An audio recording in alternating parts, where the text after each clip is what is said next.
Allez, bienvenue la famille et merci de nous regarder de partout à travers le monde. Comme toujours, on est là à question de découvrir différentes potentialités artistiques et différentes potentialités culturelles de la province du Lualaba, spécialement après de la musique, un peu de tout ce qui touche à l'art aujourd'hui. C'est une autre discipline. L'humour fait une partie de la culture de notre très chère province. Et aujourd'hui, on va ensemble découvrir un humoriste qui a trop de talent. Il s'appelle Japhet Tibal. Tibal. Mais finalement, c'est Top Tibal. Oui, le nom des scènes. Le nom des scènes. On va découvrir ensemble cet humoriste qui fait la fierté de la province du Lualaba. Ce n'est pas aujourd'hui que vous allez le voir dans ce magazine. Il vous présente bien de choses à la radio, tout comme à la télévision, que j'ai le réel plaisir de recevoir. Bonjour et bienvenue. Bonjour, mesdames, mesdemoiselles et messieurs, et surtout bienvenue dans votre émission Culture urbaine, aujourd'hui qui reçoit Piver Kassanga. Piver, bonjour. Tu sais, la seule chose qui me plaît, c'est que oui. Au début, j'ai refusé. Moi, je pensais qu'en étant sérieux, je allais prendre ta vraie casquette. Oui, je suis très sérieux. Alors, en fait, c'est toi qui me reçois ou bien c'est toi qui me reçois? C'est la seule chose que moi, je me demande à l'instant.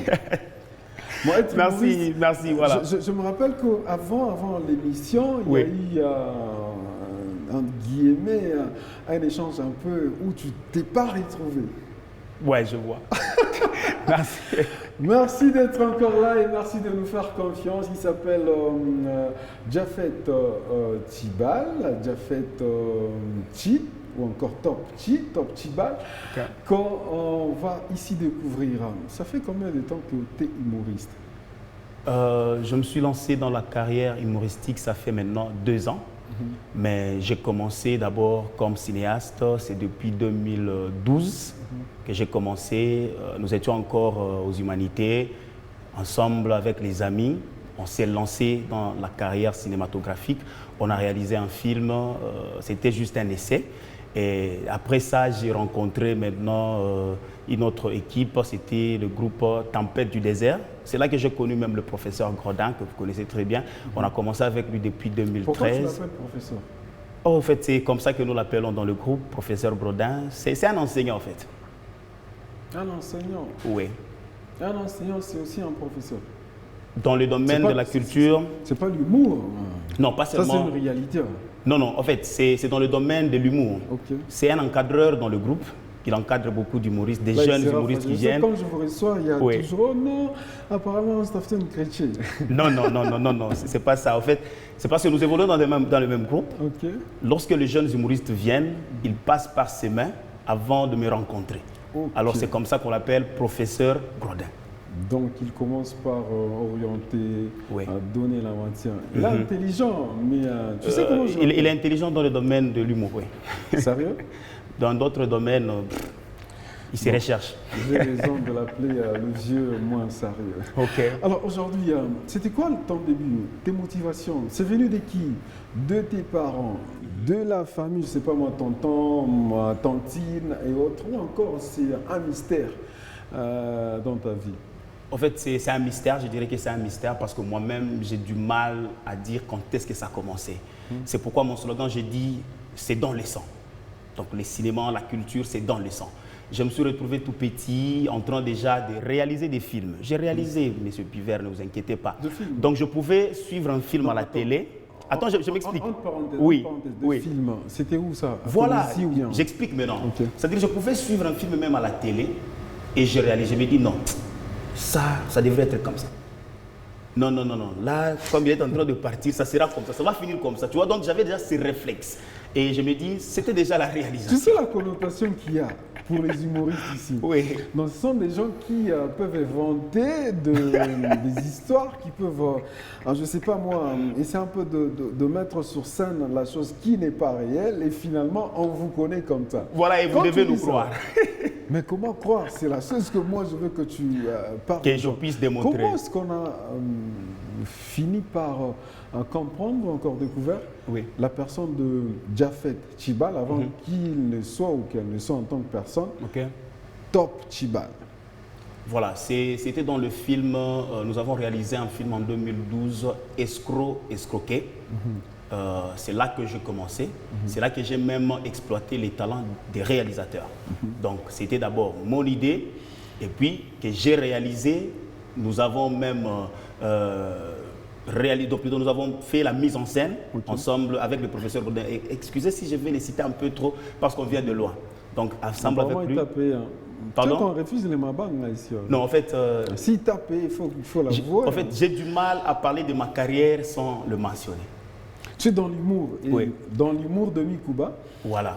La vraie facture passe par de bonnes voix. Okay. Si tu as payé, et puis tu me dis carrément, non. Je ne fais pas de l'humour, ça c'est sincère. Voilà, il ne peut pas me payer, il peut pas me payer. D'ailleurs, je coûte très cher, on ne peut pas m'acheter comme ça. Okay. Voilà, c'est comme ça que j'ai commencé. On a commencé avec le premier film. D'abord, on devrait réaliser un film, c'était Amour et préjugés. On a commencé, à l'époque, comprenez, on avait un peu de moyens, on était un peu pauvres, on était trop jeunes. Alors, à l'époque, il y avait des disquettes. Les caméramans avaient bien filmé, c'était très bien. Mais la disquette était pleine. Alors il fallait copier les images pour les graver sur un disque. Malheureusement, on avait mal gravé. On avait perdu toutes les images. Alors on était déçus. On n'a pas pu continuer avec le projet. C'est comme ça, pour se consoler, on s'est dit non, faisons quelque chose même dans la précipitation. Là, on a réalisé Escroquer. Nous-mêmes, quand nous suivons ça, nous nous disons, bah, en fait, il y a quelques imperfections. Mais tous ceux qui ont déjà vu ça, ils apprécient. Toi, en tant que top, tu t'es lancé dans cette discipline, encore, dans ce métier. C'est venu de qui? C'est venu de moi-même. De moi-même. Il n'y a jamais eu une personne dans ta famille qui a fait du théâtre? Non. Qui a été humoriste? Non. Il n'y a pas. Bon, finalement, j'ai envie de parler de toi en tant qu'artiste musicien, mais en fait, on parle de toi en tant qu'humoriste. Ok, tu t'es lancé seul. Oui. Et tu as croisé le professeur Grodin et tous les autres. Oui. C'était quoi la réaction de la famille, la réaction de la société? C'était favorable? Tu as été accepté? Ou encore c'était un moment un peu bizarre et trop difficile? Ok, franchement, j'ai été accepté sans problème. Pour ça, j'ai dit merci encore à mon père. Je crois qu'il va suivre cette émission. Oui, il était fier. Parce que vous savez, déjà quand j'étais jeune, je pouvais amuser dans le groupe d'amis, dans le quartier, on me connaissait comme ça. Quand j'ai commencé, d'abord il y avait un grand frère du quartier qui m'a beaucoup encouragé, le vieux Eric Lassine. Il m'a dit, non petit, c'est bien, c'est ça même ton domaine, en fait, lance-toi, c'est très bien. Lui, il était derrière moi pour me booster. Et même quand j'avais besoin d'un peu de moyens pour que je puisse continuer, il était là pour me soutenir. Et surtout, mon père, c'est quelqu'un qui m'a éduqué en fait, avec beaucoup de liberté, hein, pas libertinage, mais de liberté, c'est-à-dire il me laisse m'exprimer. Il accepte ce que je fais et il me soutient. Il a accepté ça avec beaucoup de facilité. Mais finalement, il fallait que j'ai aussi un papa comme ça. Un papa comme ça qui me donne le temps. Moi qui voulais être, c'est pas moi, électricien, je me rappelle de mes passions. Et finalement, journaliste à Mikuba. Bon, en fait, c'est aussi une chance. C'est aussi une chance parce que, pour être trop franc, actuellement là, je suis juriste, je suis maître. Mais, on va en parler. Non, j'anticipe pour vous parler comment mon père a un grand cœur. Si vous n'avez pas eu la chance d'avoir de tels pères, bon, priez, ça viendra. Alors, on a compris les débuts, bien que c'était un peu favorable pour toi, par le cas pour bien de personnes, mais dans ton parcours, je sais que depuis le début jusqu'au moment où tu t'es dit, finalement, je suis un peu star, je suis artiste, humoriste. Tu as traversé des moments un peu difficiles. En quelques lignes, c'est quoi le moment un peu bizarre, le moment difficile que tu as rencontré? Le moment difficile, le premier d'abord, c'est quand on a perdu les images de notre premier film. Franchement, on était déçus. On avait sacrifié beaucoup en termes d'énergie, C'était professionnel ou bien C'était professionnel. C'était professionnel, c'était pro.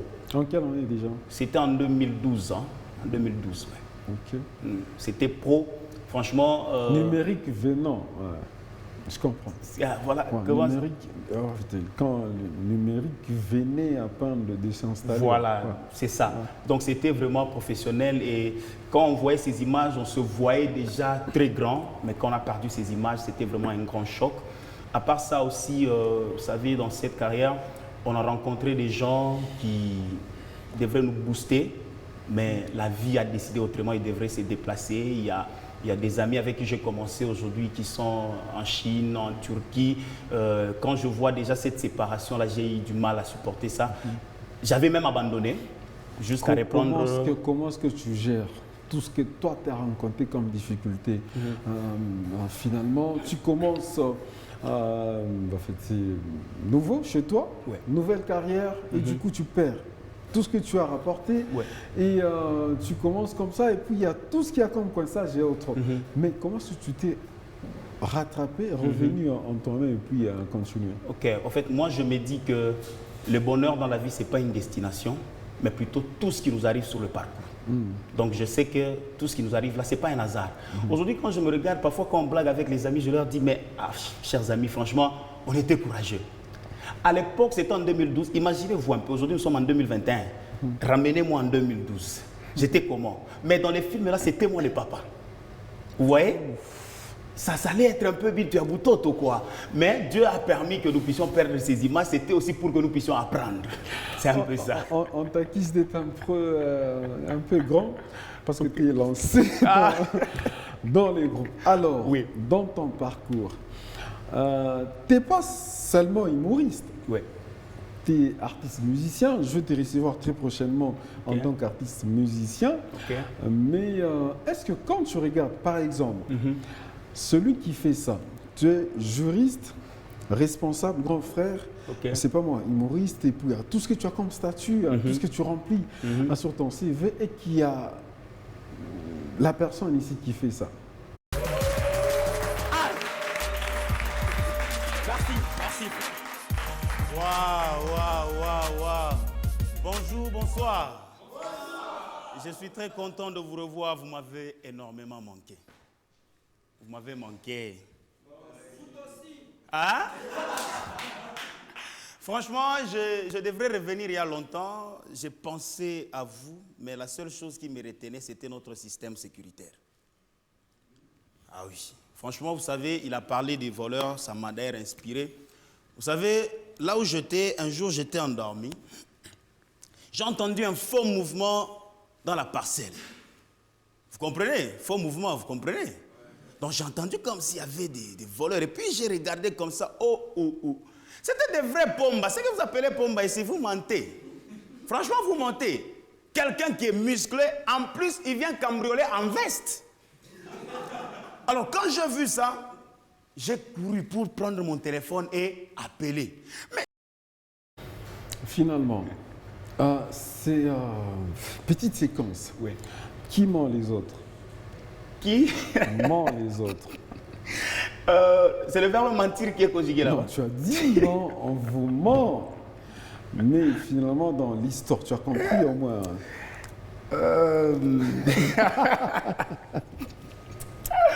Je pouvais m'attendre à toutes les questions sauf celle-là. Sauf celle-là. En fait, c'est un peu stratégique. Mais tu t'amènes, nous, quand par exemple tu crées, comment est-ce qu'on peut dire? Tu écris tes poèmes, tu écris tes phrases blagues, à raconter, tes blagues et autres. Tu t'inspires de qui? Et ça vient d'où? Je m'inspire de tout, sauf de rien. Donc la vie elle-même m'inspire. La politique m'inspire. Les femmes m'inspirent. Les hommes m'inspirent. La nourriture m'inspire. Tout. Donc quand je marche comme ça, tout ce que je vois, j'essaye d'interpréter ça sur le plan comique et directement ça me donne une blague. Kevin, si on parle même langage, et ça on peut faire plus de 50 secondes, donne-nous le deuxième élément.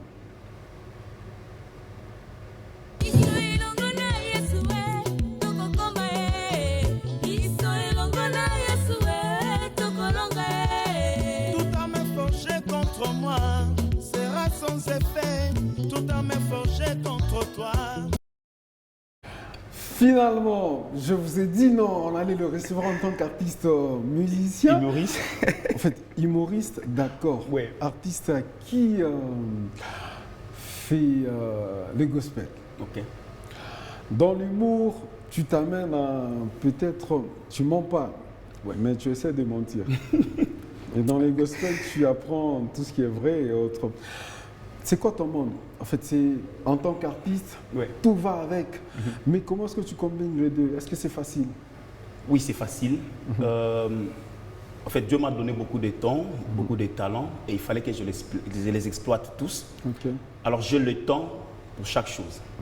j'ai le temps pour la musique, j'ai le temps pour l'humour, j'ai le temps pour écrire parce que j'écris aussi. Ça ne te freine pas quand par exemple tu dis non, finalement il faut interpréter une personne qui n'a pas été sincère dans l'humour, tu peux te dire non, là je suis les tueurs. Oui. Mais dans la vraie version, en tant qu'artiste chrétien, tu nous fais genre moi j'ai les zambés, hein, puis. Oui, c'est pourquoi ceux qui ont l'habitude de me suivre, ils comprennent que je ne fais pas seulement rire. Dans chaque blague, j'ai un message à transmettre. Okay. Dans chaque blague. C'est-à-dire, c'est pourquoi je vous ai dit que je m'inspire de tout ce qui m'entoure.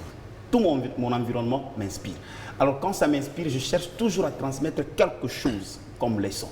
Donc que ce soit dans la musique ou dans l'humour, je transmets toujours quelque chose. Et surtout, je n'oublie pas mes valeurs chrétiennes.